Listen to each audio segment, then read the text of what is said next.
Bonjour à tous. Donc, je vais débuter ce webinaire avec une première présentation autour de l'évolution des structures et du travail dans les exploitations nationales du réseau Inosis sur la période 2014-2022.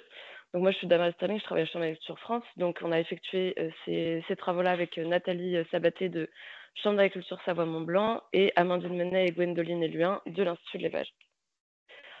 Donc, on a sélectionné un échantillon de 215 fermes de notre dispositif qui sont représentatifs de la diversité des systèmes bovins laits. Donc, vous avez ici la localisation des fermes qu'on a sélectionnées et leur orientation. On a 70% des fermes sélectionnées qui sont en zone de plaine et 30% environ en zone de montagne. On a voulu sélectionner nos fermes sur la base d'un échantillon constant et du coup, sur la période 2014-2022, on a pris des fermes qui étaient là minimum 7 ans sur ces 9 ans de suivi. Et au final, on a donc eu 1900 résultats de fermes, donc ces fermes fois année à analyser.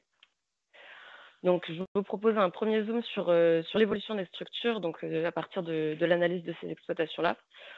Ce qu'on constate, c'est qu'on a un accroissement continu des surfaces qui sont mobilisées par les exploitations, que ce soit pour les conventionnels de plaine, donc là en orange, pour les bio de plaine en vert et pour les conventionnels de montagne en pointillé orange. On a une SAU qui progresse pour tous les systèmes avec plus 14 hectares en moyenne, donc soit 1,5 hectare par exploitation par an en plus. Et ce qu'on voit, c'est qu'on a un accroissement qui est plus rapide en plaine qu'en montagne et avec des dimensions d'exploitation qui sont plus importantes en plaine qu'en montagne. On voit qu'on a une poursuite de l'agrandissement des troupeaux. Donc ici, vous avez l'évolution du cheptel. Donc en bleu clair, ça va être l'évolution du nombre de vaches laitières.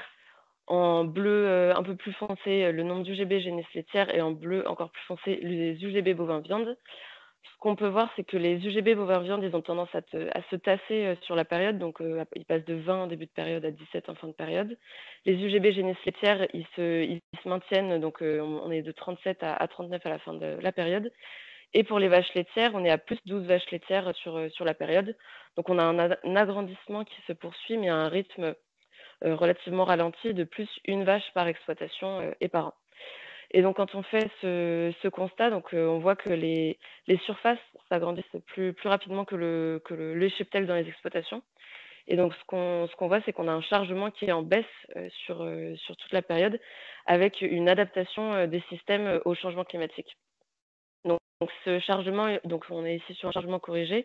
Il y a une tendance à la baisse donc pour les différents types de systèmes. Donc en conventionnel, donc ça c'est la courbe rouge, en conversion en bleu et en bio en vert, avec voilà une extensification qui se poursuit sur la décennie en lien avec les aléas climatiques. Vous avez également représenté ici des indications sur la qualité fourragère de l'année. Et ce qu'on peut remarquer quand même, c'est qu'en 2021, on a quand même des pics assez... Enfin, on a une tendance à la baisse, mais on a des pics assez hauts en termes de chargement corrigé. Donc, parce que 2021 était une très bonne année fourragère en quantité. Mais voilà, sinon globalement une tendance à la baisse qui est d'autant plus marquée pour les systèmes en conversion. Au niveau de la production laitière, donc vous voyez ici le nombre d'exploitations dans chaque classe d'évolution de la production laitière entre 2014 et 2022. Donc en moyenne, on voit qu'on a une dynamique qui est majoritairement orientée vers la croissance, avec plus de la moitié de l'échantillon qui a augmenté sa production entre 2014 et 2022. Ici, on voit qu'on a environ 70 exploitations de notre échantillon qui ont augmenté leur production laitière de plus de 20% sur la période.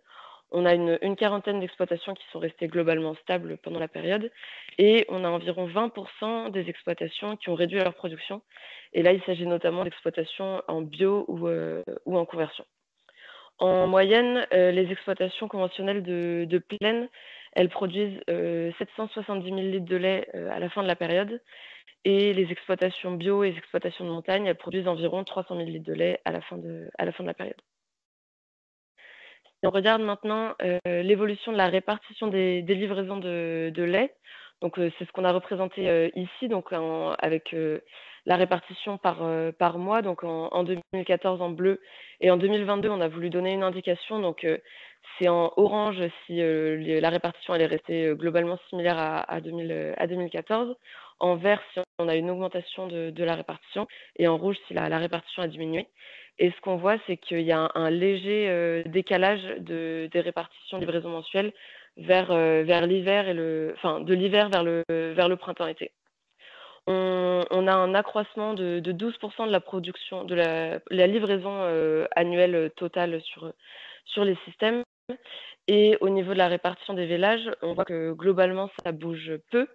Entre 2014 et 2022, on voit un écrétage des vélages à l'automne et une remontée des vélages au printemps.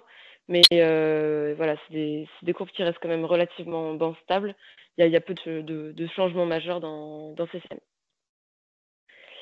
On a également voulu regarder donc avec notre base de données, c'est l'évolution des types de systèmes. Donc, c'est-à-dire dans quelle typologie se trouvent les systèmes au début de la période et à la fin de la période pour voir s'il y a une certaine stabilité ou s'il y a des tendances plutôt au changement. Ce qu'on constate, c'est qu'il y a environ un quart des systèmes enfin des exploitations qui ont changé de système sur la période et que la plupart des changements consistent en un arrêt de l'atelier viande. Donc que ce soit là ici dans des systèmes mixtes vers les systèmes spécialisés ou également des systèmes polyculteurs mixtes vers les systèmes polyculteurs lait. Donc je vous propose de regarder un peu plus en détail l'évolution des systèmes donc, qui se sont spécialisés, donc qui sont passés de mixtes à spécialisés. Donc on a 16 systèmes qui ont pris ce parcours-là. Et donc dans ces 16 changements, donc on a 12 exploitations en plaine, 4 en montagne, 14 systèmes qui sont en conventionnel et 2 qui sont en bio. Et donc je vous propose de les comparer par rapport aux systèmes qui sont restés spécialisés. Donc ce qu'on voit, c'est qu'on a eu une augmentation du nombre de vaches laitières de 20 en moyenne, contre 6 vaches laitières en plus pour les exploitations spécialisées. On n'a pas d'évolution de la SAU, peu de changements au niveau de la SFP, mais des changements de pratique avec une diminution du pâturage pour ces systèmes-là. On a plus de concentrés qui sont distribués aux vaches laitières, donc voilà, plus 20 grammes par litre, alors que la distribution de concentrés est stable en moyenne pour les spécialisés. On a une diminution de la productivité par vache de 400 litres en moyenne, mais une augmentation du nombre de lait vendus, parce que, voilà, on l'a dit plus tôt, il y a une augmentation du cheptel. On va également vers une augmentation de la main-d'œuvre de plus 0,4. Et au niveau des résultats économiques, donc en regardant le critère EBE par UMO exploitant, on voit qu'à la fin de la période, ce critère-là est équivalent entre les spécialisés historiques et ceux qui ont changé de système mixte à spécialisé, alors qu'au début de la période, les systèmes qui étaient mixtes étaient inférieurs sur ces résultats économiques par rapport aux spécialisés historiques. Voilà pour ma partie. Je vais laisser la parole à Gwendoline pour un zoom sur les conditions de travail. Bonjour à tous et à toutes. Donc, je suis Gwendoline Elvin. Je travaille à l'Institut de l'élevage dans le service ASTRE, donc approche sociale et travail en élevage. Donc, d'où le fait que je présente cette partie sur les conditions de travail. Donc, dans cette partie, l'analyse se concentre sur les impacts de l'agrandissement des structures. Donc, comme Damaris l'a dit avant, il y a plus de lait, il y a plus de vaches, il y a plus de surface. Bon, même si l'augmentation des surfaces, elle n'est pas linéaire en lien avec les aléas climatiques, mais ça fait quand même un impact sur les conditions de travail globales de la main-d'œuvre sur les exploitations. Donc, notamment, on a vu que la productivité de la main-d'œuvre rémunérée, elle augmente de 15 500 litres par humain en 9 ans.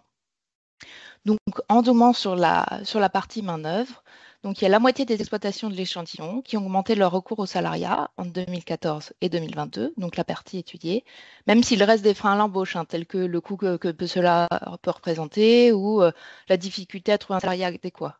Le nombre de robots il a été multiplié par 2 sur notre échantillon aussi, soit en 2022, on a à peu près une femme sur 5 de notre échantillon qui a un robot de traite. Donc ça pose des questions sur l'évolution du métier, notamment sur la partie management, robot, donc on va voir au début, puis le temps de travail, l'organisation du travail, et également les capitaux qu'on verra à la fin de ma présentation. Donc l'élevage laitier, il est créateur d'emplois. Il y a une augmentation du salariat. Donc là, vous avez dans dans ce graphique-là la répartition de la main-d'œuvre en 2014 et en 2022. Donc, dans l'échantillon étudié, il y a des exploitations qui sont très diverses en termes de collectifs de travail, donc avec des petits, des grands collectifs, avec ou sans salariat. Bon, même si, pour rappel, il s'agit ici d'un échantillon de ferme constant, donc ça peut masquer des regroupements d'exploitation ou des disparitions de petites structures. Donc ici, on a segmenté notre échantillon en 3 classes, suivant la taille du collectif de main-d'œuvre. Donc la classe T1, qui est les petits collectifs de moins de 1,5 UMO bovin lait, les T2, qui sont entre 1,5 et 3 UMO bovin lait, et les T3 avec plus de 3 UMO bovin lait. Donc en 2014 et 2022, le nombre d'exploitations de la plus grande classe, donc T3, elle augmente au détriment des exploitations avec un petit collectif, les T1. On peut voir que la part de bénévolat, donc qui est la partie orange des graphiques, elle diminue indépendamment de la taille du collectif. De plus, on peut voir que dans toutes les classes de taille de collectif, la majorité c'est composé de la main-d'œuvre exploitante, donc des associés, qui est la partie orange.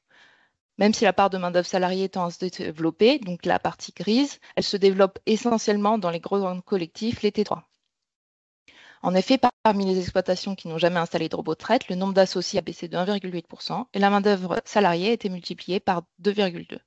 Donc du coup, la majorité des emplois ont été développés dans les exploitations sans robot de traite et avec des grands collectifs, donc les T3.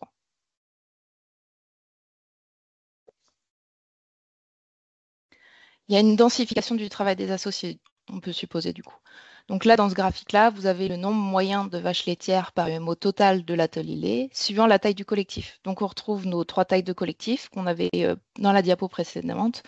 Donc T1 moins de 1,5 jusqu'à T3 plus de 3 UMO bovin lait. Donc on peut voir que l'augmentation du nombre de vaches laitières par UMO lait se retrouve dans les 3 types de collectifs. Mais elle est quand même plus importante dans les petits collectifs, les T1, donc qui passent de 42 vaches par UMO à 46 vaches par UMO, et les T3 qui passent de 32 vaches par UMO à 36 vaches par UMO. Donc c'est moins marqué cette augmentation du nombre de vaches par UMO pour les T2. On peut voir également que le nombre de vaches par UMO, il est différent suivant la taille de collectif. Donc plus les collectifs sont petits, plus on a tendance à avoir un nombre important de vaches par UMO. Donc il y a des stratégies différentes, on peut supposer, entre les petits collectifs, les T1 avec plutôt une stratégie rendement et les T3 qui ont plutôt une stratégie salariée.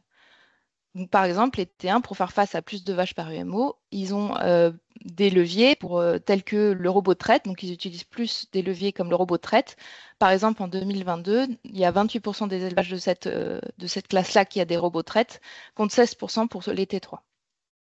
Et les T3, les plus grands collectifs, ils ont plus de salariés, mais qui ont une durée horaire de travail réglementée qui peut réduire la productivité de la main-d'œuvre.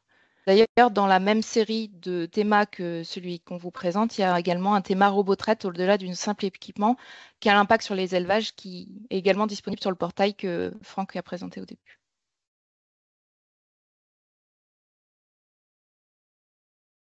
Donc, il y a des mises en tension salariat-travail. Il y a plus de la moitié des exploitations de l'échantillon qui ont augmenté leur recours au salariat entre 2014 et 2022. Donc, sur 180 exploitations en conventionnel, il y en a 103, donc 57%, qui ont augmenté la main-d'œuvre salariée, dont 52, donc 29%, qui ont augmenté de plus de 0,5 ETP, équivalent temps plein. Donc là, dans le tableau, les exploitations sont séparées en 2 classes, ceux qui ont une main-d'œuvre salariée stable, donc 75 exploitations, et ceux qui ont une main-d'œuvre salariée en hausse, donc 103 exploitations. On peut voir que la classe main-d'œuvre salariée en hausse, elle a le nombre d'UMO rémunérés, donc qui a baissé de 0,5, qui a augmenté de 0,5 UMO, et les UMO salariés qui ont augmenté de 0,7 UMO. Donc ces 2 classes, ces 2 groupes d'exploitation, donc main-d'œuvre stable ou main-d'œuvre en hausse, on les retrouvera dans la diapo après, qui aborde la partie capital. Et donc, on voit là que la part de salariat, en plus, elle n'absorbe pas en totalité la charge de travail supplémentaire. Donc, on va d'abord voir qu'avec l'augmentation du nombre de vaches par UMO lait et une part plus importante de salariat, ça engendre probablement une modification de l'organisation du travail sur les exploitations. Et on a fait l'hypothèse que ça a probablement créé une certaine densification du travail pour les associés. comme en effet le temps de travail hebdomadaire des salariés, il est généralement réparti sur 5 jours, 35 heures par semaine, sur 46 semaines, donc à peu près 1600 heures par an. Donc, ce n'est pas le même temps de travail que ce qu'il peut y avoir pour un associé. Et donc, ça a dû avoir un impact sur l'organisation du travail dans de nombreuses exploitations. Donc, des mises en tension salariat-travail. Donc, ce que je disais, l'organisation du travail a très certainement été modifiée et il y a de plus en plus aussi de questions autour du salariat. Donc, notamment sur le recrutement, comment trouver un salarié adéquat, les questions de management, de fidélisation des salariés également pour limiter le turnover. Cependant, dans la centralisation des données, dans le dispositif Inosis réseau d'élevage, qu'on fait via le logiciel Diapason, il n'y a pas d'informations sur le temps de travail ou la qualité de vie au travail des éleveurs. Donc, du coup, pour évaluer l'impact sur le temps de travail de ces modifications de collectifs de travail, on a estimé le temps de travail des exploitations en lait spécialisé de plaine via des repères et des références. Du coup, on a choisi le groupe exploitation de plaine, hors ceux avec un robot de traite, donc ceux en traite conventionnelle, qui est composé d'une quarantaine d'exploitations. Donc, on a choisi ce groupe-là parce qu'il a une structure moyenne des exploitations de cette type qui est assez similaire à celle de l'échantillon complet et qui a une évolution qui est assez proche de l'évolution de l'échantillon complet. Donc, notamment, entre 2014 et 2022, ce groupe-là, il a augmenté de 13 vaches, 78 000 litres, 10 hectares, et a pris 0,3 salariés et a perdu 0,3 UMO exploitants. Du coup, en mobilisant des repères de temps de travail liés aux activités de production, donc sur le troupeau, les surfaces fourragères et les cultures, on a fait une approche du temps de travail de production globale à l'échelle de l'exploitation. Par contre, les temps dédiés à l'entretien du matériel et des bâtiments, l'administratif, les formations, etc., ne sont pas pris en compte. Donc, ça a ajouté en plus. Du coup, pour appréhender le temps que les associés consacrent aux travaux de production, on a fait l'hypothèse que la totalité du temps de travail des salariés était affectée aux tâches de production. Donc, pour rappel, on a à peu près compté qu'un ETP salarié, c'est 1100 heures par an. Donc, on a vu que le temps de production nécessaire pour faire fonctionner les exploitations avec ces hypothèses-là, il augmente de 567 à 709 heures par an, selon les hypothèses, soit avec une projection linéaire du temps de travail d'astreinte, soit avec un gain d'efficacité.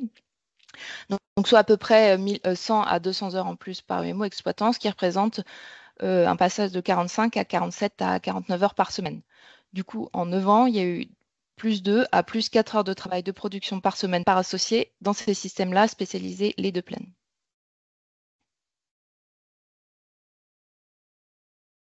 Et donc, il y a également des mises en tension sur la partie capital avec une augmentation du capital. Donc là, dans le tableau, vous avez le capital d'exploitation hors foncier en 2014 et en 2022, en euros par UMO exploitant, en euros par litre vendu, en euros par EBE. Donc, on peut voir qu'en euros par UMO exploitant, il y a une hausse d'à peu près 88 000 euros, soit 21% en plus de capital d'exploitation hors foncier par UMO exploitant en site 1. Par contre, en euros par litre vendu et en euros par capital, ça a plutôt tendance à diminuer en lien avec l'augmentation des litrages et des EBE. Dans le graphique, vous avez le niveau de capital mobilisé, toujours hors foncier, ramené à la vache, donc les points orange, qui est très proche entre les deux groupes, donc main-d'œuvre stable et main-d'œuvre en hausse, ce que je vous ai présenté sur la dia d'avant. Et donc, il est à peu près de 9 600 euros par vache. Il progresse d'environ 500 euros pour atteindre à peu près 10 200 euros par vache pour les deux groupes. Dans ces deux groupes, la taille de l'atelier laitier ramené aux travailleurs rémunérés et le niveau de capital mobilisé à la vache sont assez similaires, ce qui traduit des niveaux similaires d'investissement entre ceux qui ont une main-d'œuvre stable et une main-d'œuvre salariée en hausse. Par contre, on peut voir que ces deux groupes ils divergent sur le poids du capital détenu par chaque associé, donc les bâtonnets en bleu, avec des montants de l'ordre de 386 000 euros dans les exploitations où la main-d'œuvre salariée est stable. Et il atteint plus de 580 000 euros dans les exploitations qui ont développé la main-d'œuvre salariée. Du coup, ces montants s'interrogent un peu, notamment parce que l'emploi salarié, ça concentre les capitaux sur la main-d'œuvre familiale et ça interroge sur les capacités de transmission, mais également d'installation des jeunes, sur la reprise du capital pour les associés, l'attractivité des métiers et les risques également que cela peut engendrer. Donc en conclusion, au vu de ces différents constats, donc on a vu qu'il y avait un agrandissement des structures, plus de vaches, plus de surface fourragère, également une hausse de la part de salariat, ce qui peut entraîner et qui doit entraîner une densification du travail des associés et des conditions de travail des associés. Et du coup, par contre, le degré de satisfaction